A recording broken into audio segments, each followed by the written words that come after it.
Imaginez une usine, capable de transformer une fleur fragile en des milliers de litres d'huile limpide chaque jour. Maintenant, pensez-y. Pour chaque tonne de graines de tournesol, seule une petite fraction devient de l'huile. Et pourtant, la production mondiale dépasse des millions de litres par an. Ouais, vous avez bien entendu, des millions de litres par an. Comment quelque chose d'aussi petit et d'aussi léger peut-il faire tourner une industrie aussi gigantesque? Aujourd'hui, vous allez découvrir l'ingénierie cachée derrière chaque goutte d'huile de tournesol. Et avant de continuer, bienvenue à toutes et à tous sur la chaîne Usines et Secrets. Ici, nous ouvrons les portes des industries et nous montrons ce qui se passe réellement derrière des procédés qui semblent simples, mais qui dissimulent des technologies fascinantes. Alors, préparez-vous. Ce que vous êtes sur le point de voir va complètement transformer votre regard sur quelque chose de si courant au quotidien. Et avant de plonger dans ce processus impressionnant, un détail curieux, dans notre dernier épisode, consacré à l'huile de colza, nous avons montré comment une petite graine pouvait contenir tout un monde de technologies. Mais le tournesol... Le tournesol garde des secrets totalement différents et bien plus surprenants. De la récolte aux cuves d'extraction, en passant par des machines qui broient des centaines de kilos par minute, vous allez comprendre pourquoi fabriquer de l'huile ressemble presque à la taille d'un cristal liquide. Alors préparez-vous, car cette vidéo va éclairer un procédé que vous n'auriez jamais imaginé. Et avant la prochaine étape, profitez-en déjà pour vous abonner ici à la chaîne Usines et Secrets. Et dites-moi, quel autre type d'huile que l'on achète en supermarché cache, selon vous, le procédé le plus inattendu de tous?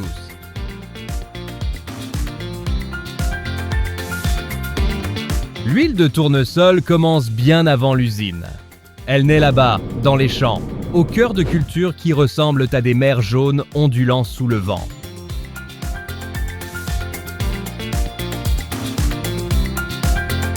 Chaque fleur fonctionne comme une petite usine naturelle, produisant des graines gorgées d'huile.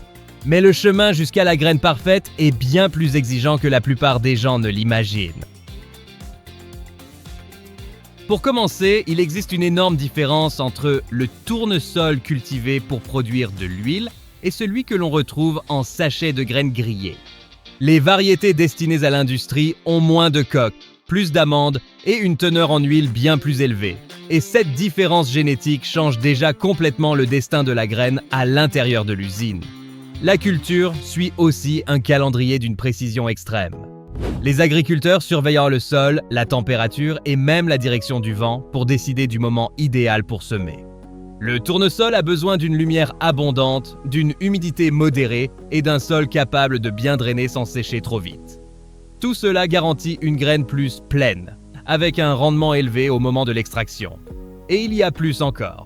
Quand il est jeune, le tournesol s'oriente au fil de la journée en suivant le soleil, d'où son nom, et cela lui permet d'absorber l'énergie de façon impressionnante en produisant des graines plus régulières. Peu de gens savent que ce comportement, appelé héliotropisme, influence directement la qualité de la récolte. Quand le bon moment arrive, d'énormes moissonneuses entrent en action. Elles coupent les têtes sèches des fleurs et extraient les graines dans un mouvement continu.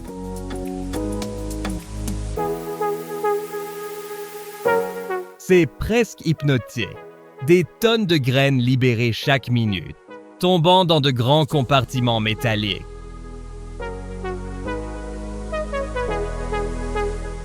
De là, des camions transportent le tout vers des entrepôts de pré-traitement, où la graine commence son véritable voyage industriel. Mais avant qu'une machine gigantesque ne broie ou ne presse le tournesol, il faut nettoyer, sécher et trier chaque petit grain. La première étape, c'est le nettoyage. Des courants d'air, des tamis vibrants et des aimants industriels retirent les feuilles, les petits morceaux de tige, la poussière et même de minuscules fragments métalliques qui peuvent provenir de la récolte elle-même. Ensuite vient le séchage. Les graines arrivent avec un taux d'humidité variable et c'est un problème. Si elles sont trop humides, elles peuvent moisir.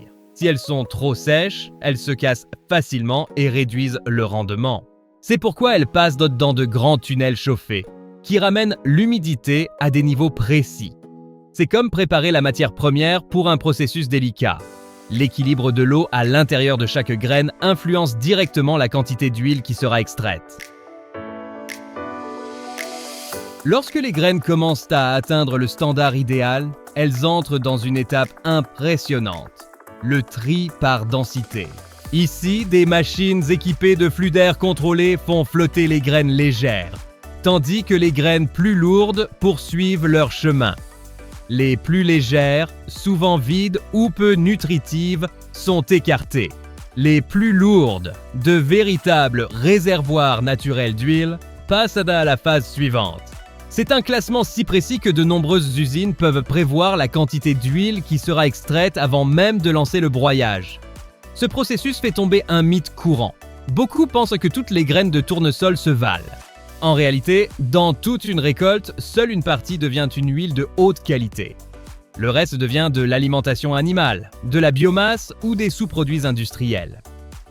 Et ce contrôle rigoureux est essentiel, car l'usine a besoin de graines homogènes pour maintenir un rendement stable. Si un lot arrive avec trop de variations, tout le processus, température, pression, vitesse des presses, doit être recalibré. Après toute cette sélection naturelle, les graines sont stockées dans des silos géants où elles attendent le moment d'entrer dans le cœur de l'usine. Et là surgit une grande curiosité. Même après avoir été nettoyées et triées, les graines libèrent encore de la chaleur en interne à cause d'une activité biologique résiduelle. C'est pourquoi des ventilateurs industriels fonctionnent en permanence pour éviter que de grandes quantités ne chauffent trop et ne perdent en qualité avant le pressage.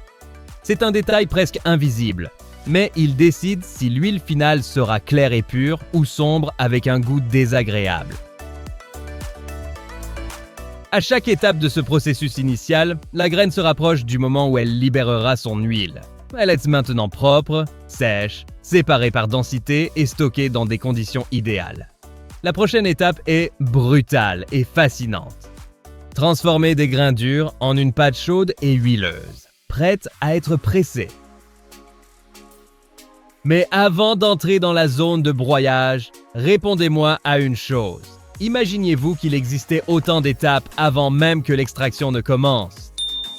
Suivez-moi, car ce qui vient maintenant révèle le moment le plus spectaculaire de la production.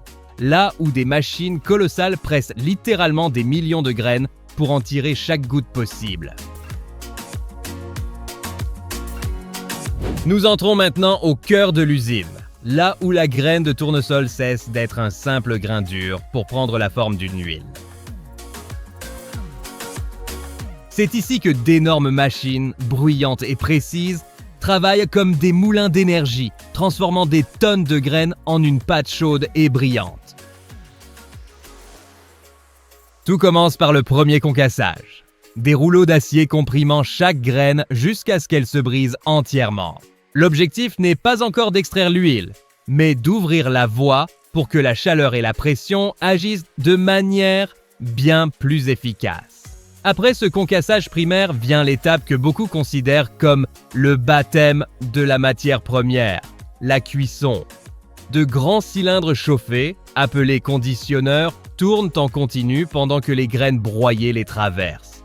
La température augmente de façon contrôlée afin de rompre les structures internes de la graine et de libérer l'huile qui y est emprisonnée. Et voici une curiosité presque poétique. Plus la température est uniforme à l'intérieur de ce cylindre, plus l'huile finale sera claire et pure. C'est un détail si important que des capteurs surveillent cette variation seconde après seconde. Quand la masse est chaude et homogène, elle se dirige vers la vedette de l'usine, la presse continue. Imaginez une vis métallique géante tournant à l'intérieur d'un tube étroit. À mesure que la pâte avance, l'espace se resserre et la pression atteint des niveaux vertigineux. Le résultat ? L'huile commence à s'écouler par les interstices, tandis que le résidu solide, le fameux tourteau de tournesol, est poussé vers la sortie.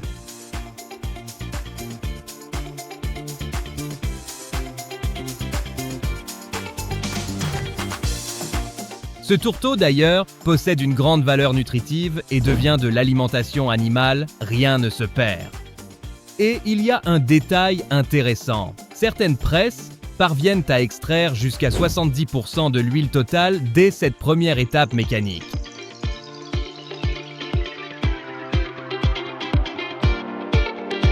Mais ce n'est pas terminé. Même après le pressage, une bonne partie de l'huile reste prisonnière du tourteau.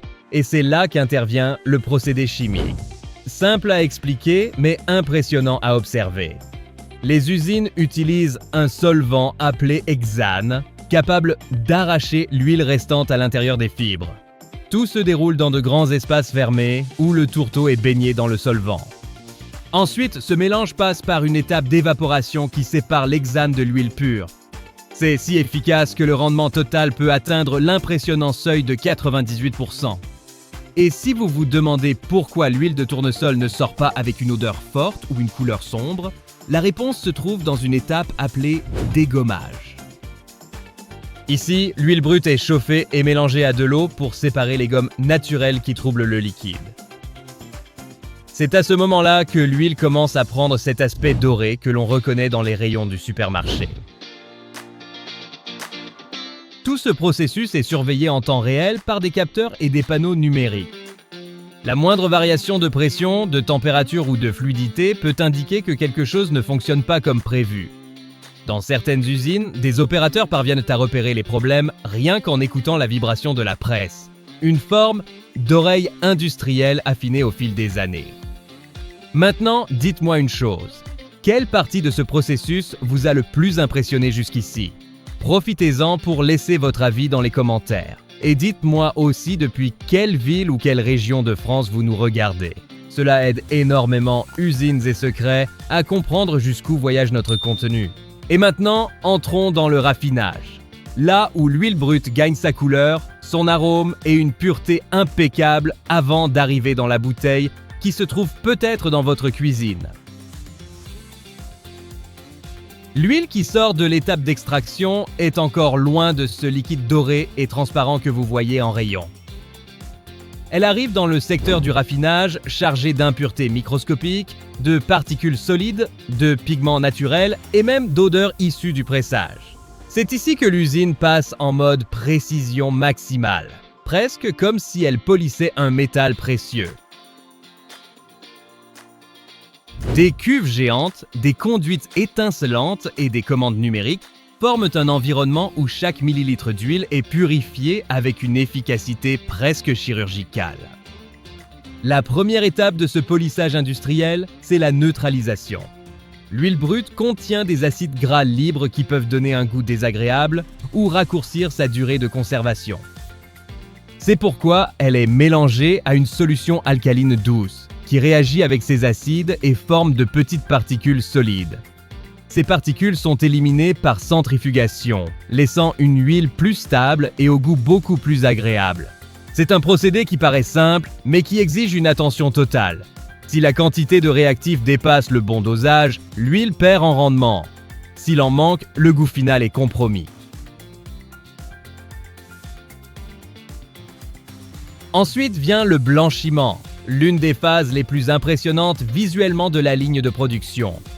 L'huile traverse de grandes cuves remplies d'un type spécial d'argile activée, capable de capturer les pigments foncés, les traces de métaux et les odeurs indésirables. C'est presque comme si l'argile fonctionnait comme un gigantesque filtre minéral.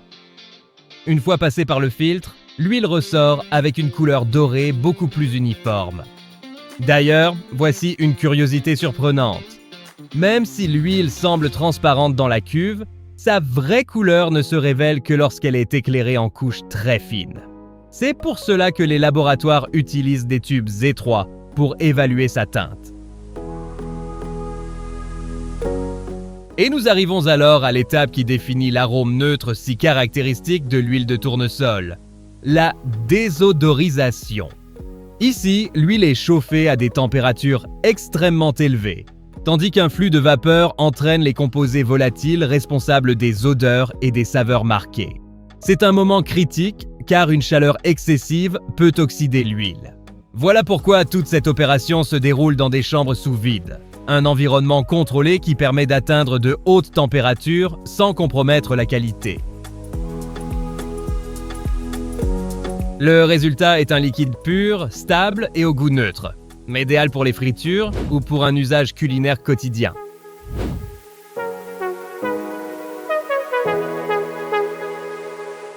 Une fois l'huile raffinée, l'usine passe à la phase la plus hypnotique de toute la production, la mise en bouteille.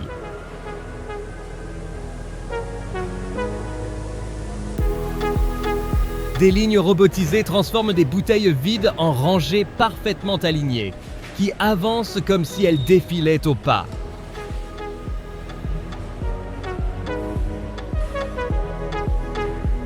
Des capteurs détectent la moindre bouteille déformée et l'écartent automatiquement du flux. L'huile coule avec une précision millimétrée dans chaque récipient, tandis que les bouchons sont vissés à grande vitesse.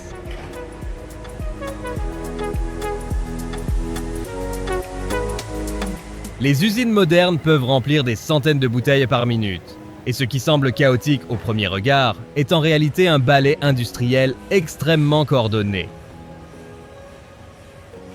Et puisque la ligne de production tourne à un rythme fou, jetez un œil juste en dessous et laissez votre like. Vous aiderez ainsi Usines et Secrets à rejoindre encore plus de curieux qui adorent découvrir comment fonctionne vraiment le monde derrière les machines. Et maintenant que nous avons une huile dorée, propre et embouteillée, il reste une dernière étape essentielle avant qu'elle n'arrive chez vous. La distribution pleine de curiosités et d'enjeux mondiaux.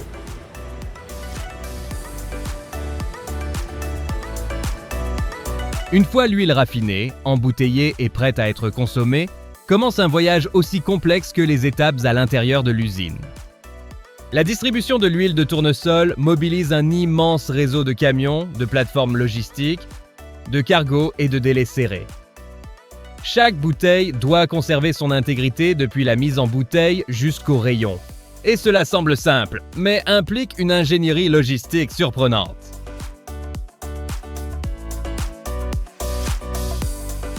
Les usines utilisent des systèmes qui surveillent la température, l'humidité et même les vibrations pendant le transport, car le moindre changement brutal peut compromettre des lots entiers.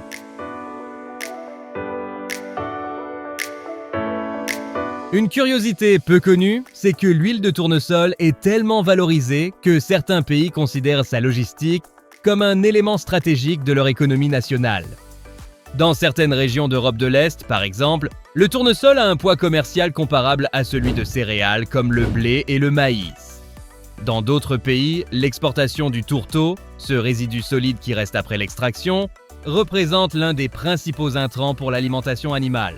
Autrement dit, presque tout dans le tournesol devient un produit utile, renforçant son rôle économique dans le monde.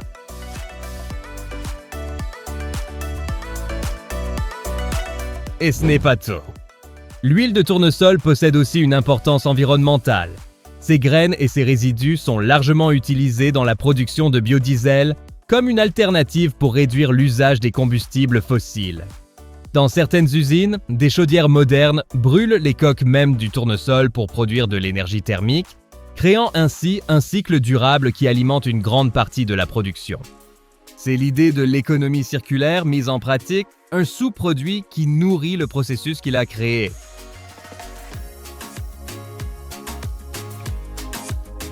Autre fait surprenant, l'huile de tournesol peut raconter l'histoire du sol où elle a été produite. Les chercheurs peuvent identifier des traces chimiques spécifiques qui révèlent des caractéristiques du climat et même de la fertilité de certaines régions. C'est ce qui permet à certaines huiles premium d'obtenir des certifications d'origine, un peu comme pour les vins et les cafés de spécialité. Ce n'est pas seulement un aliment, c'est de la science, de la géographie et de la technologie mises en bouteille dans un produit du quotidien. Et après tout ce voyage, du champ au laboratoire, du broyage à la mise en bouteille, nous arrivons au moment final. L'huile arrive dans les rayons des supermarchés, des épiceries, des cuisines professionnelles et des foyers du monde entier. C'est un immense cycle, souvent invisible, mais qui soutient une partie essentielle de notre alimentation moderne. Et maintenant que vous connaissez ce processus de l'intérieur, vous ne regarderez peut-être plus jamais une bouteille d'huile de la même manière. Avant de conclure, je veux savoir, quelle a été la partie la plus inattendue de ce voyage pour vous? Dites-moi dans les commentaires ce qui vous a le plus surpris. Et bien sûr, si vous n'êtes pas encore abonné à Usines et Secrets, profitez-en maintenant pour rejoindre la chaîne et continuer à explorer l'univers caché des industries. Beaucoup de choses arrivent, et vous ne voudrez pas les manquer. Et si vous pensez avoir déjà tout vu, alors vous n'imaginez pas l'usine que nous avons présentée dans notre dernier épisode. Elle apparaît déjà sur votre écran. Cliquez et venez avec moi découvrir un nouveau secret caché ici sur Usines et Secrets. Un grand merci à vous, je vous attends là-bas.